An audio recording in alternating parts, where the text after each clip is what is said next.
راشه دا وګورئ 55 بالونو باندې یو سل او یو څلوېښت رنزه. دا اوس د کرکټ سره ظلم نه دی. یو وي بیټینګ کوله، بل وی بالرانو باندې لوبې کوله. دا بالرانو باندې لوبې کول دي. دې وخت کې په انډیا کې بالرانو باندې لوبې شروع دي. یعنې په 9 اوورونو کې ته چې کوم دی په یوازې باندې یو سل څلوېښت رنز کې ذهن دا نه مني یار. تبۍ یې کړې ده لکه بیټسمین روزي، بال غلط ولګي، ایج وغیرہ، ټس ټو سنگ اسم نه، نو کمپرومایز، ډز ډوز، بس تش چاکی چوکي.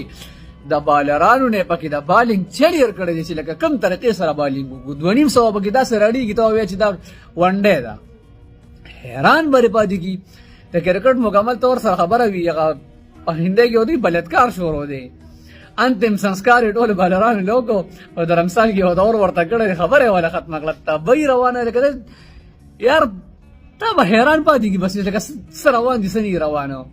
دا شپږیز او څلوریزه خو پکې داسې لګي لکه چې اړو څه شي دی نه.